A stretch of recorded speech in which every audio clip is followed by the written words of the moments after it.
তাকে সেটা থেকে বঞ্চিত করা, আর যে যেটা পাওয়ার যোগ্য নয় তার উপর সেটা চাপিয়ে দেওয়ায় কি জুলুম। তো ইবাদতের জন্য একমাত্র উপযুক্ত কে? আপনারা বুঝেন না আমার কথা। ইবাদতের জন্য একমাত্র উপযুক্ত কে? আল্লাহ। এখন আল্লাহর পাশাপাশি কেউ যদি অন্য কোনো সত্তার ইবাদত করে তাহলে এটা আল্লাহর উপর কি করা হয়? সম্মানিত উপস্থিতি, এই শিরকের মর্মে রাসূল করিম সাল্লাল্লাহু আলাইহি ওয়াসাল্লাম একাধিক হাদিস বর্ণনা করেছেন। কিতাবের নাম মুসনাদ আল আহমদ, হাদিস নাম্বার 22128। হাদিসের বর্ণনাকারী হযরত মুআয ইবনে জাবাল রাদিয়াল্লাহু তাআলা আনহু, তিনি বলেন, একদিন রাসূল করিম সাল্লাল্লাহু আলাইহি ওয়াসাল্লাম আমাকে কয়েকটা বিষয়ে উপদেশ দেন। তার মধ্যে অন্যতম একটা উপদেশ ছিল, রাসূল বলেন, ইয়া মুআয লা তুশরিক বিল্লাহি শাইআ ওয়া ইন কুতিলতা আও হুররিকতা। হে মুআয, তুমি কখনোই আল্লাহর সঙ্গে কাউকে অংশীদার সাব্যস্ত করবে না, এমনকি যদি তোমাকে হত্যা করা হয় অথবা আগুনের মধ্যে পুড়িয়ে ফেলা হয়, এরপরও তুমি আল্লাহর সঙ্গে কি করবে না? অংশীদার সাব্যস্ত করবে না। তো এতক্ষণ যে রেফারেন্সগুলো দিলাম সেগুলো থেকে আশা করি আপনারা বুঝতে পেরেছেন যে শিরক কত ভয়াবহ অপরাধ। এই শিরকের পর দ্বিতীয় আরেকটা জঘন্যতম পাপ হচ্ছে হিংসা বিদ্বেষ। মহাপাপ হওয়ার পাশাপাশি এই পাপের আরো দুইটা বৈশিষ্ট্য আছে। এক নম্বর হচ্ছে এই হিংসা বিদ্বেষ মানুষের সমস্ত নেক আমলগুলোকে ধ্বংস করে দেয়। মানে আমি আপনি নামাজ, যাকাত, রোজা, হজ, দান সদকা, জিকির আজকার, এরপর ভালো কাজের বিনিময়ে যে সমস্ত নেকি বা আমল উপার্জন করছি, এই সব কিছুকে ধ্বংস করে দেয় কোনটা? হিংসা বিদ্বেষ। দলিল কিতাবের নাম সুনান আবু দাউদ, হাদিস নাম্বার 4903।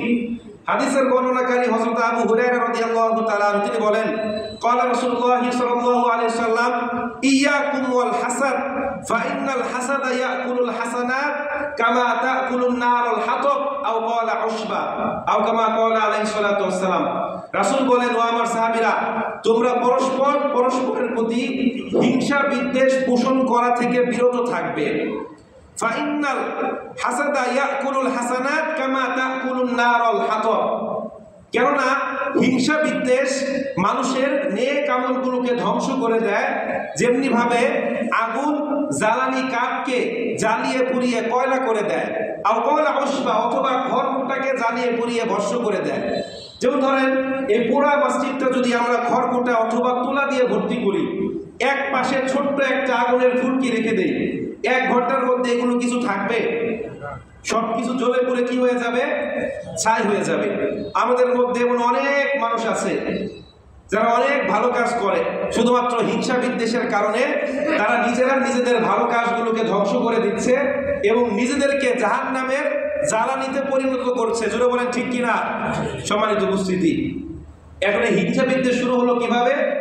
এই পৃথিবীর ইতিহাসে সর্বপ্রথম মানব হযরত আদম আলাইহিস সালাতু ওয়াস সালাম, তার দুজন পুত্র ছিল হাবিল এবং কাবিল। মূলত এদের মাধ্যমে পৃথিবীতে সর্বপ্রথম হিংসা বিদ্বেষ শুরু হয়। অনেক লম্বা ঘটনা, সংক্ষেপে বলছি। এক বোনকে বিয়ে করাকে কেন্দ্র করে 2 ভাইয়ের মধ্যে দ্বন্দ্বের সৃষ্টি হয়। এখন কে ভুল পথে আছে, কে সঠিক পথে আছে, এটা যাচাই বাছাই করার জন্য আল্লাহ পাক রব্বুল আলামিন তাদেরকে কুরবানি করতে বলেন। তো যেহেতু হাবিল সঠিক পথে ছিল, আল্লাহ পাক রব্বুল আলামিন তার কুরবানি কবুল করে। তো এইটা দেখে হিংসার বশবর্তী হয়ে তার বড় ভাই কাবিল রেগে মেগে ফায়ার হয়ে আপন ভাইকে হত্যা করে। এভাবে পৃথিবীতে সর্বপ্রথম হিংসা বিদ্বেষ শুরু হয়। আবার আপনারা জেনে থাকবেন, হযরত ইউসুফ আলাইহিস সালাতু ওয়াস সালামকে আল্লাহ পাক অসম্ভব সৌন্দর্য দান করেছিল। তাকে আল্লাহ পাক রব্বুল আলামিন নবুয়তের জন্য সিলেক্ট করেছিল। তো এইটা দেখে তার ভাইরাও তার সঙ্গে হিংসা বিদ্বেষ শুরু করে, যার ফলে একদিন বেড়াতে যাওয়ার কথা বলে তাকে নিয়ে কূপের মধ্যে নিক্ষেপ করে এবং তার বাবাকে বলে যে ইউসুফকে নেকড়ে খেয়ে ফেলেছে। তো আল্লাহ পাক সেখান থেকে উঠিয়ে পরবর্তীতে তাকে কি বানায়? মিশরের প্রধানমন্ত্রী। তো আল্লাহ পাক যদি কারো কল্যাণ চায়, আমি আপনি হিংসা বিদ্বেষ করে তাকে কি নিচে নামাতে পারবো? বলেন, আল্লাহ পাক যদি কাউকে কোনো কিছু দিতে চায়, দুনিয়ার সকল মানুষ মিলে যদি তার বিরোধিতা করে, তাকে সেটা থেকে বঞ্চিত করতে পারবে? আবার আল্লাহ পাক রব্বুল আলামিন যদি কাউকে কোনো কিছু থেকে বঞ্চিত করতে চায়, দুনিয়ার সব মানুষ মিলে চেষ্টা করলেও তাকে সেটা দিতে পারবে? এজন্য হিংসা বিদ্বেষ পোষণ করে কোনো লাভ আছে? সম্মানিত উপস্থিতি, কিতাবের নাম সুনান নাসাই, হাদিস নাম্বার 3109। রাসূল করিম সাল্লাল্লাহু আলাইহি ওয়াসাল্লাম বলেন, লা তাজতামিআনি ফি কলবি আবদিন আল ঈমান ওয়াল হাসাদ আও কামা ক্বালা আলাইহিস সালাতু ওয়াস সালাম। রাসূল বলেন, আমার কোনো বান্দার অন্তরে কখনোই একই সঙ্গে দুইটা জিনিস থাকবে না। এক নাম্বার ঈমান, দুই নাম্বার হিংসা। এখন এই হাদিসটা আমাদের জন্য একটা বিষয় খুব সহজ করে দিয়েছে। আপনার অন্তরে ঈমান আছে কিনা আপনি নিজেই সেটা মেজারমেন্ট করতে পারবেন। অপর কোনো ভাইয়ের ভালো দেখে, সুন্দর দেখে বা অপর কোনো ভাইয়ের কল্যাণ দেখে যদি আপনার অন্তরের মধ্যে জ্বালা পোড়া সৃষ্টি হয়, তাহলে আপনি মনে করবেন আমি বেঈমান, ঠিক কিনা? দলিল কি? দলিল হচ্ছে রাসূলের এই হাদিস। আর আপনার ওপর কোনো ভাইয়ের কল্যাণ দেখে যদি তার জন্য দোয়া করতে ইচ্ছা করে, ভালো লাগে, তাহলে মনে করবেন আপনি পাক্কা ঈমানদার, ঠিক কিনা? সম্মানিত উপস্থিতি, এই হিংসা বিদ্বেষের দ্বিতীয় বৈশিষ্ট্য হচ্ছে হিংসুক ব্যক্তি আল্লাহ পাক রব্বুল আলামিনের সাধারণ ক্ষমা থেকে বঞ্চিত হয়। দলিল কিতাবের নাম সহিহ মুসলিম, হাদিস নাম্বার 2565। হাদিসের বর্ণনাকারী হযরত আবু হুরায়রা রাদিয়াল্লাহু তাআলা আনহু, তিনি বলেন, ক্বালা রাসূলুল্লাহ সাল্লাল্লাহু আলাইহি ওয়াসাল্লাম, তুফতাহু আবওয়াবুল জান্নাতি ইয়াওমাল ইথনাইনি ওয়া ইয়াওমাল খামিস ফায়াগফিরু লিকুল্লি আবদিন লা ইউশরিক বিল্লাহি শাইআ ইল্লা রাজুলান কানাত বাইনাহু ওয়া বাইনা আখি শাহনা আও কামা ক্বালা আলাইহিস সালাতু ওয়াস সালাম। রাসূল বলেন, প্রত্যেক সপ্তাহে 2 দিন অর্থাৎ সোম এবং বৃহস্পতিবার আল্লাহ পাক রব্বুল আলামিন জান্নাতের দরজাসমূহ খুলে দেন এবং তার সমস্ত বান্দাদেরকে মাফ করে দেন, শুধুমাত্র 2 শ্রেণীর মানুষ ব্যতীত। তার মধ্যে একটা শ্রেণী হচ্ছে মুশরিক, আর একটা শ্রেণী হচ্ছে হিংসুক, যে তার অন্য ভাইয়ের প্রতি হিংসা বিদ্বেষ পোষণ করে। সম্মানিত উপস্থিতি, তো মুসলিম ভাইকে ভালোবাসা যেমনি ভাবে আমাদের ঈমানি দায়িত্ব, ঠিক তদ্রূপ তার প্রতি হিংসা বিদ্বেষ পোষণ করাও মারাত্মক গুনাহের কাজ। কিন্তু অত্যন্ত দুঃখজনক হলেও সত্য, আজকে আমরা নিজেরা কিছু করতে পারি আর না পারি ডাজেন্ট ম্যাটার, নিজেরা উন্নতি করতে পারি আর না পারি ডাজেন্ট ম্যাটার, নিজেরা অর্থ সম্পদ অর্জন করতে পারি আর না পারি ডাজেন্ট ম্যাটার। কিন্তু আমাদের পাশে যখন আমাদের কোনো প্রতিবেশী আমাদের চাইতে উঁচুতে উঠে যায়, তখন আমরা হিংসায় জ্বলে পুড়ে ছাই হয়ে যায়। জোরে বলেন ঠিক কিনা? সবাই মিলে ধরে তাকে টেনে নামানোর চেষ্টা করি। আজকে হিংসার আগুনে পড়ে আমাদের পরিবার, সমাজ, রাষ্ট্র, গোটা বিশ্বটা ধ্বংস হয়ে যাচ্ছে। একই পরিবারের 2 ভাই, এক ভাই আরেক ভাইয়ের সঙ্গে হিংসা বিদ্বেষ করে, ঠিক কিনা? এক পরিবার আরেক পরিবারের সঙ্গে হিংসা বিদ্বেষ পোষণ করে, এক এলাকার মানুষ আরেক এলাকার মানুষের সঙ্গে হিংসা বিদ্বেষ পোষণ করে, এক মসজিদের মুসল্লি আরেক মসজিদের মুসল্লির সঙ্গে হিংসা বিদ্বেষ পোষণ করে, ঠিক কিনা? এক দল আরেক দলের বিরুদ্ধে হিংসা বিদ্বেষ পোষণ করে, এক রাষ্ট্র আরেক রাষ্ট্রের বিরুদ্ধে হিংসা বিদ্বেষ পোষণ করে। এভাবে হিংসার আগুনে আমাদের পরিবার, সমাজ, রাষ্ট্র, গোটা বিশ্ব জ্বলে পড়ে ছাই হয়ে যাচ্ছে। যারা বলেন ঠিক কিনা? সম্মানিত উপস্থিতি, এই হিংসা বিদ্বেষ থেকে আমাদেরকে দূরে থাকতে হবে। তো গত জুমায় আমরা আলোচনা করেছিলাম সহিহ বুখারীর একটা হাদিস, যে পরকাল দিবসে আল্লাহ পাক রব্বুল আলামিন 7 শ্রেণীর মানুষকে তার আরশে আজিমের নিচে ছায়া দিবেন, যেদিন আল্লাহর আরশের ছায়া ব্যতীত অন্য কোনো ছায়া থাকবে না। মাথার 1 বিঘা উপরে সূর্য থাকবে, সূর্যের প্রচন্ড উত্তাপে জমিন পুরো তামা তামা হয়ে যাবে, মানুষের মাথার মগজগুলো ভাতের মারের মতো টকবক টকবক করে ফুটতে থাকবে। ওই মুহূর্তে কয় শ্রেণীর মানুষকে আল্লাহ পাক তার আরশের নিচে স্থান দিবেন? তার মধ্যে অন্যতম একটা শ্রেণী হচ্ছে 2 জন মুসলিম ভাই, যারা একজন আরেকজনকে আল্লাহর জন্য ভালোবাসে, আল্লাহর জন্য ঘৃণা করে। কাউকে ভালোবাসলে ভালোবাসতে হবে কার জন্য? আল্লাহর জন্য। আর ব্যক্তিগত কোনো কারণে কাউকে ঘৃণা করা যাবে না। ঘৃণা করলেও কার জন্য ঘৃণা করতে হবে? আল্লাহ পাক রব্বুল আলামিনের জন্য। সম্মানিত উপস্থিতি, তো আজকে আমাদের আলোচনার বিষয়বস্তু ছিল যে শবে বরাত এবং আমাদের করণীয়। তো শবে বরাত সম্পর্কে দ্বিতীয় যে হাদিসটা সবচেয়ে বেশি প্রচলিত, এটা হচ্ছে সুনান ইবনে মাজার 1388 নম্বর হাদিস। হাদিসের বর্ণনাকারী হযরত আলী রাদিয়াল্লাহু তাআলা আনহু, তিনি বলেন, ক্বালা রাসূলুল্লাহ সাল্লাল্লাহু আলাইহি ওয়াসাল্লাম, ইযা কানা লাইলাতুন নিসফি মিন শাবান ফাকুমু লাইলাহা ওয়া সুমু ইয়াওমাহা ফাইন্নাল্লাহা ইয়ানজিলু ফিহা লিগুরুবিশ শামসি ইলা সামাঈদ দুনিয়া ফায়াকুলু আলা মিন মুস্তাগফিরিন ফাআগফির লাহু আলা মুস্তারজিকুন ফাউরজিকাহু আলা মুবতালা ফাউআফিয়া লাহু আলা কাযা হাত্তা ইয়াতলুল ফাজর আও কামা ক্বালা আলাইহিস সালাতু ওয়াস সালাম। হযরত আলী রাদিয়াল্লাহু তাআলা আনহু বলেন, যখন শাবানের মধ্য রজনী আসে, তখন তোমরা রাতের বেলায় কিয়াম করো, অর্থাৎ নামাজ আদায় করো, পরদিন রোজা রাখো। ফাইন্নাল্লাহা ইয়ানজিলু ইলা সামাঈদ দুনিয়া, কারণ আল্লাহ পাক রব্বুল আলামিন ওই দিন সূর্য অস্ত যাওয়ার পর দুনিয়ার আসমানে অবতীর্ণ হন এবং বিভিন্ন নাম ধরে মানুষকে ডাকতে থাকেন, আসো কি কোনো রিজিক প্রার্থনাকারী, আমার কাছে রিজিক চাও, আমি তোমাদেরকে রিজিক দিব। আসো কি কোনো ক্ষমা প্রার্থনাকারী, আমার কাছে ক্ষমা চাও, আমি তোমাদেরকে ক্ষমা করে দিব। আসো কি কোনো আরোগ্য লাভকারী, আমার কাছে আরোগ্য চাও, আমি তোমাদেরকে আরোগ্য দান করব। আলা কাদা হাত্তা ইয়াদুল ফাজর, এমনি ভাবে বিভিন্ন নাম ধরে ফজর পর্যন্ত আল্লাহ পাক রব্বুল আলামিন ডাকতে থাকেন। এটা হচ্ছে ইবনে মাজার 1388 নম্বর হাদিস। এখন আপনারা জানেন যে আমি একটু খোলামেলা আলোচনা করি। ইমাম তিরমিজি রাহমাতুল্লাহি আলাইহি বলছেন যে তার উস্তাদ ইমাম বুখারী এই হাদিসটাকে সনদের দিক থেকে দুর্বল বলেছেন, আবার আরেক দল বলছেন যে এটা একটা জাল হাদিস। ঠিক আছে, তো যাই হোক, এই ব্যাপারে ফুকাহা কেরাম এবং মুহাদ্দিসিন কেরামের বক্তব্য হচ্ছে কোনো বর্ণনা যদি দুর্বল হয়, কোনো বর্ণনা যদি কি হয়, আপনারা আমার কথা বুঝেন না, রেসপন্স করতে হবে। কোনো বর্ণনা যদি কি হয়, দুর্বল হয়, আর তার সমর্থনে একাধিক হাদিস পাওয়া যায়, তাহলে সেটা আর দুর্বল থাকে না, সেটা কি হয়ে যায়। যেমন একটা ঘরের 4টা পিলার, এক পাশের পিলারটা একটু ভাঙা, যার ফলে ওই পাশের ছাদটা একটু নড়বড়ে। এখন যদি আপনি 5টা বাঁশ দিয়ে সেটাকে ঠেস দেন, সেটা কি নড়বড়ে থাকবে না শক্তপোক্ত হয়ে যাবে? আগেই বলেছি যে এই রাতের ফজিলত সম্পর্কে মারফু মুত্তাসিল সনদে প্রায় 60টার মতো সহিহ হাদিস বর্ণিত আছে। তার মানে এটা কি আর দুর্বল বর্ণনা? সম্মানিত উপস্থিতি, এখন আসেন আমরা জানার চেষ্টা করি যে এই রাতকে কেন্দ্র করে আমরা কি কি করব। কয় প্রকারের হালুয়া বানাবো, কিসের রুটি হবে, জবের, গমের না চালের, প্রত্যেক রাকাতে কতবার করে সূরা ইখলাস করব, রাত কয়টায় দলবদ্ধভাবে কবরস্থানে যাব, কখন সবাই মিলে সম্মিলিত মুনাজাত করব, এগুলো জানার দরকার আছে না নাই? এই যে কথাগুলো বললাম, এই সবগুলো হচ্ছে বিদআত, এগুলোর সাথে ইসলামের কোনো সম্পর্ক নাই। তবে আমরা এই রাতে ইনফেরেদ ভাবে, একা ভাবে, ব্যক্তিগতভাবে বেশি বেশি নফল ইবাদত করতে পারি। যেমন রাতের বেলায় নামাজ পড়তে পারি, আর পরদিন আমরা রোজা রাখতে পারি, নফল রোজা। এটাকে আবার কোনোভাবেই ওয়াজিব, সুন্নাত বা ফরজ রোজা মনে করা যাবে না। আর এই রাতে আমরা বেশি বেশি ইস্তেগফার করতে পারি।